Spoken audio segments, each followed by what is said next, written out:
Hi friends, my name is Dharmendra Kumar Chaudhary. आज हम class 10th का chapter number first real number करेंगे। ये इंट्रोडक्शन पार्ट है। इसमें हम लोग इस चैप्टर में क्या क्या यूज़ करने वाले हैं उसके कुछ चीज़ों को अच्छे से जान लेंगे, तो हमको लगता है जो क्वेश्चन सॉल्व करने में आप लोग को आसान होगा। तो चलिए हम लोग पढ़ते हैं रियल नंबर होता क्या है, रियल नंबर के बारे में सारी चीज़। रियल नंबर जब चैप्टर आप स्टार्ट करेंगे ना, तो उसमें दो वर्ड्स यूज़ किया गया है। एक एल्गोरिथम यूज किया गया और एक लेमा यूज किया है। हम लोग से पहले समझते हैं कि एल्गोरिथम होता क्या है और लेमा क्या होता है। ठीक है, सबसे पहले एल्गोरिथम के बारे में समझते हैं। एल्गोरिथम एल्गोरिथम जो होता है ना, एक वेल डिफाइंड स्टेटमेंट होता है, स्टेप्स होता है, जो किसी प्रॉब्लम्स को सॉल्व करने का हम लोग क्या करते हैं, यूज करते हैं। तो हम यही चीज लिखेंगे इसके बारे में। An algorithm is an algorithm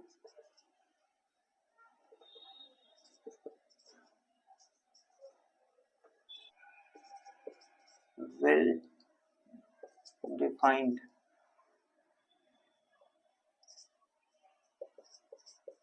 steps.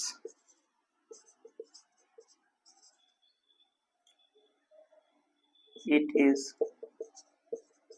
used for solving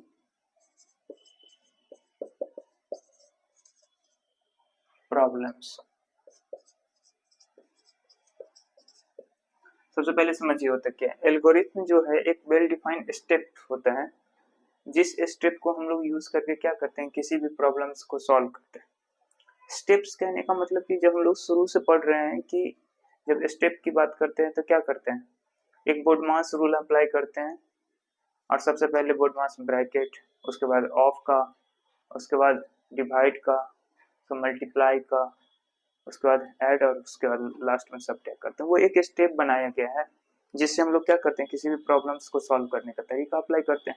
same वही प्रोसेस है जो एल्गोरिथम एक प्रोसेस है, एक वेल डिफाइंड प्रोसेस है, जिससे हम लोग क्या करते हैं, किसी भी प्रॉब्लम्स को सॉल्व करने का एक यूज करते हैं, एक तरीका को हम लोग पहले से क्या करते हैं, प्रॉपर रूप से समझते हैं।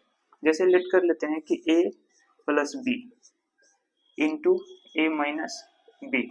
इसको सॉल्व करने का क्या तरीका हो सकता है, तो हम लोग अप्लाई करते हैं a इंटू, और a पार्ट इसका फर्स्ट लिया और डिस्ट्रीब्यूशन मेथड अप्लाई कर रहे हैं माइनस बी। सेम इसी तरह से प्लस बी इसका लेते हैं सेकेंड टर्म का, एंड a माइनस बी। अब a से a को मल्टीप्लाई करेंगे तो a square, a minus B को मल्टीप्लाई करें तो minus A B, plus a से मल्टीप्लाई करें तो प्लस ए बी, और प्लस माइनस माइनस, और बी बी को मल्टीप्लाई करेंगे बी स्क्वायर। अब देखिए a स्क्वायर में ए बी माइनस में और ए बी प्लस में कट गया, तो ए स्क्वायर माइनस बी स्क्वायर ये हम लोग को बचा है।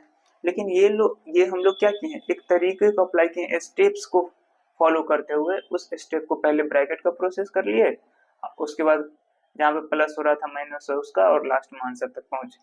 तो किसी एक स्टेप के जरिए हम लोग क्या करते हैं, आंसर तक पहुंचते हैं, तो उसे हम लोग क्या कहते हैं, एल्गोरिथम कहते हैं। सेम इसी की तरह एक लेमा वर्ड यूज किया गया है। लेमा क्या होता है, एक प्रॉब्लम, ये भी एक प्रॉब्लम को सॉल्व करने का ही तरीका है, लेकिन ये प्रूव्ड है, पहले से स्टेटमेंट को क्या किया गया, प्रूव्ड किया गया, जिसको यूज करते हैं हम लोग क्या करते हैं, किसी स्टेटमेंट को सॉल्व करने के लिए, प्रूव करने के लिए। तो हम कह सकते हैं a lemma is proved statement.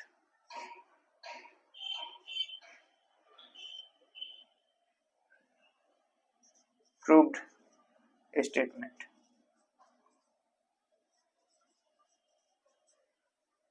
It is use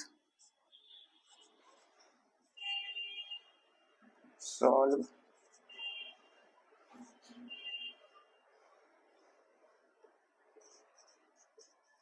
problem.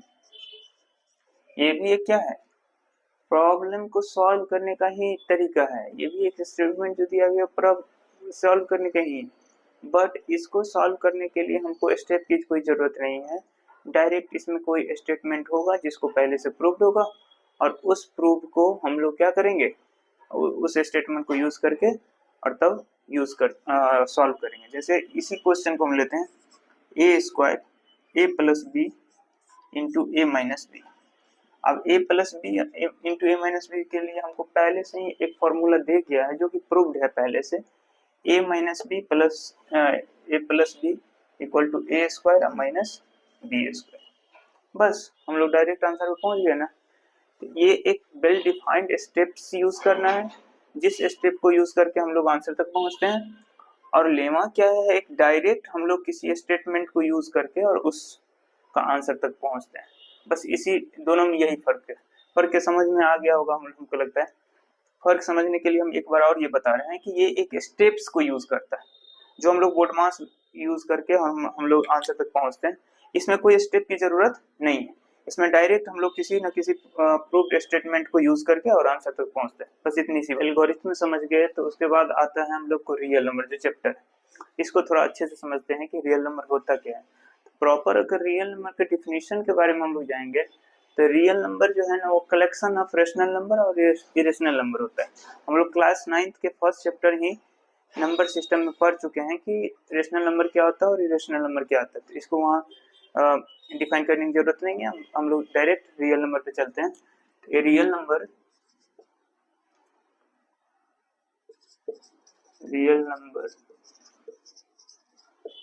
Is collection of rational number and irrational number।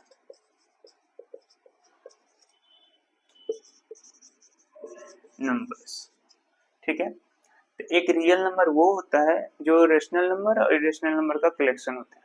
मतलब कि जितने भी रियल नंबर है और जितने भी रेशनल नंबर और इरेशनल नंबर और जितने भी रेशनल नंबर है सबका सबको मिक्सअप करेंगे, एक साथ करेंगे तो हम क्या बना लेंगे, रियल नंबर बना लेंगे, वास्तविक संख्या हम लोग को मिल जाएगा। अब ये चीज हम लोग कैसे पता करेंगे जो भाई कौन सा रेशनल नंबर है कौन सा इरेशनल नंबर है। ऐसा नंबर जिसको पी बाई क्यू के फॉर्म में लिखा जा सकते हैं।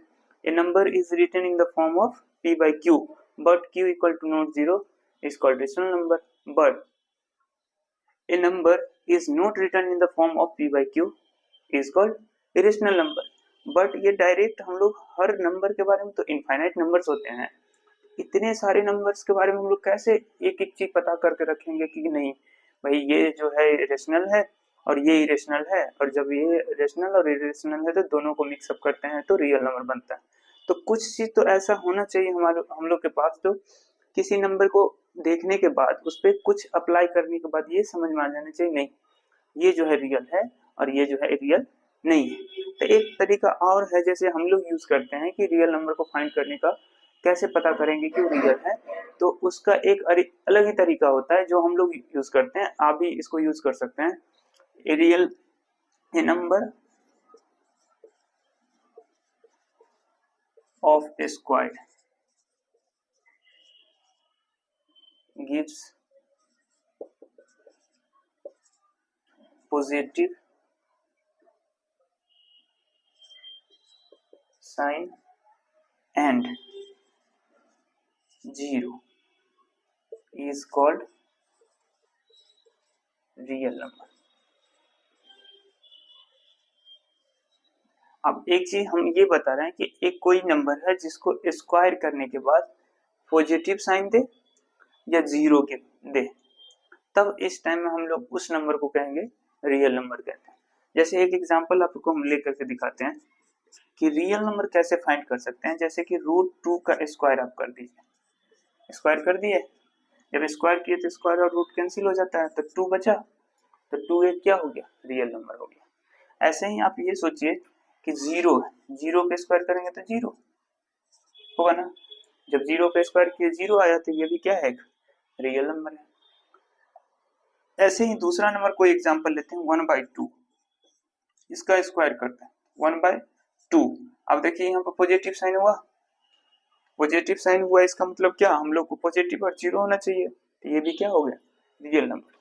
अच्छा, इसी चीज को हम अगर इमेजिनरी नंबर फाइंड करना चाहें जो रियल नहीं है वो इमेजिनरी होगा, जब इमेजिनरी नंबर फाइंड करना चाहे तो कैसे फाइंड करें, जैसे हम लेट कर लेते हैं -√2, जब इसका स्क्वायर करेंगे तो -2 आएगा।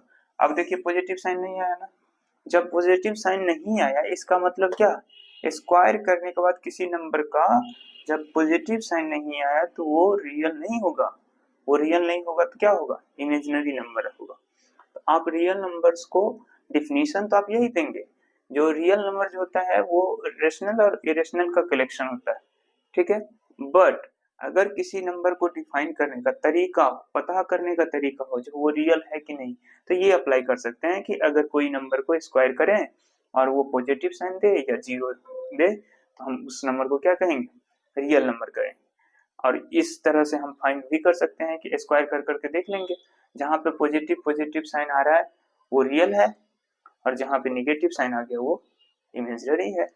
इस तरीके से हम लोग पता कर सकते हैं कि रियल कौन सा है और इमेजिनरी कौन। अब एक स्टेप आता है हम लोग को जो HCF and LCM using prime factorization. हम लोग डिवीजन मेथड से प्राइम फैक्टराइजेशन तो करते आ रहे हैं और ये भी हम लोग यूज किए हैं, बट अगर दिया हुआ है इस सिलेबस में दिया हुआ है तो हम लोग क्या करते हैं उसको एक बार देख लेते हैं कि हम लोग HCF और LCM किस तरह से फाइंड कर सकते हैं, मतलब क्या प्राइम फैक्टराइजेशन से किस तरह से फाइंड कर सकते हैं। जैसे हम कोई दो नंबर लेते हैं, जैसे 12 ले लेते हैं और 20 ले लेते हैं, इसको प्राइम फैक्टराइजेशन करिए।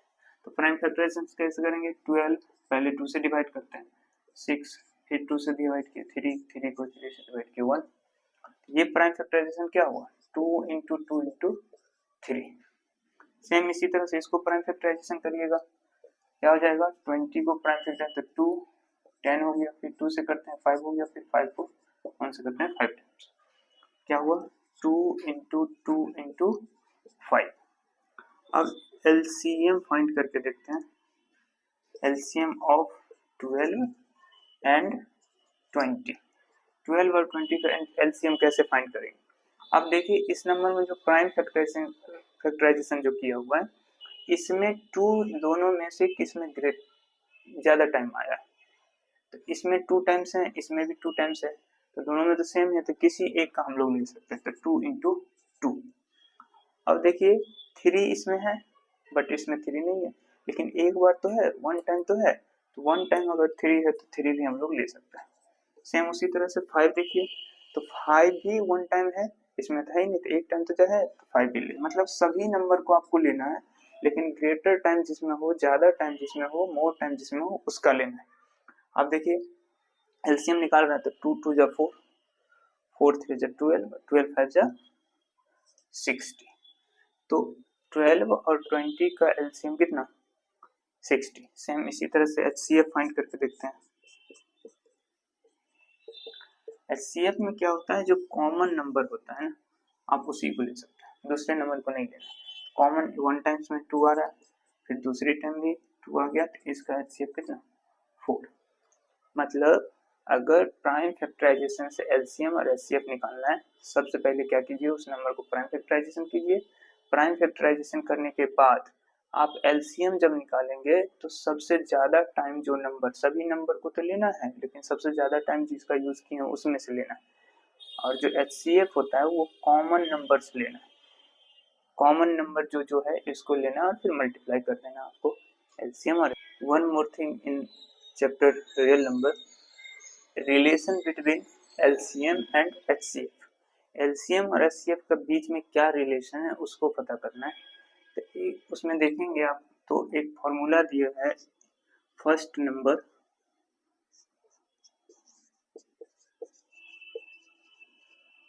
Multiply second number equal to LCM multiply HCF। मतलब आप किसी नंबर को, जैसे A और B एक नंबर है, तो फर्स्ट नंबर A को और B से जब मल्टीप्लाई करेंगे तो AB का LCM और AB का HCF से मल्टीप्लाई करेंगे तो दोनों इक्वल हो जाएगा। अभी हम लोग क्या लिए थे, 12 लिए थे एंड 20 लिए थे, तो 12 और 20 का LCM कितना आया था 60, LCM कितना था 60, और HCF कितना था 4। अब देखिए फर्स्ट नंबर कौन सा 12, सेकेंड नंबर कौन सा, यहाँ पे देखिए 20। अब एलसीएम कितना है 60 मल्टीप्लाई एचसीएफ कितना 4। अब इसको मल्टीप्लाई करेंगे तो 240 आएगा और इसको भी मल्टीप्लाई करेंगे तो 240 ही आएगा। मतलब कि प्रोडक्ट निकालने के बाद हम लोग को हमेशा क्या होगा, इक्वल ही आएगा। मतलब फर्स्ट नंबर सेकंड नंबर को मल्टीप्लाई कीजिए और एलसीएम एचसीएफ को मल्टीप्लाई कीजिए, दोनों सेम ही होगा। क्वेश्चन में हमें क्या है कि कोई नंबर दिया रहेगा, जैसे अभी हम बोल रहे हैं कि यही दोनों लेते हैं 12 एंड 20 और एक एलसीएम दिया रहेगा, मान लीजिए एलसीएम है 60। अब आपको बोलेगा कि आप बताइए एचसीएफ क्या होगा, एचसीएफ क्या होगा। तो आप यही फॉर्मूला अप्लाई करेंगे, first number 12 second number 20 LCM 60, अब मल्टीप्लाई है तो मल्टीप्लाई दीजिए और एचसीएफ निकालना तो एचसीएफ। अब इसको साइड चेंज करेंगे, यहाँ तो डिवाइड में आ जाएगा, 12 multiply 20 by 60 equal to HCF. अब इसको देखिए काट दिए, 0 0 कट गया, 2 1 2 3 3 1 3 3 4 12 4 आ गया। मतलब क्या, आप ऐसे नंबर दिया रहेगा, कोई भी 3 डिजिट नंबर दिया रहेगा, जैसे कि एलसीएम दिया रहेगा या एचसीएफ दिया रहेगा या फर्स्ट नंबर या सेकंड नंबर, कोई 3 चीज दिया रहेगा और उसमें से एक कोई फाइंड करना रहेगा। सेम यही फॉर्मूला अप्लाई करेंगे और आसानी से हम लोग निकाल सकते हैं।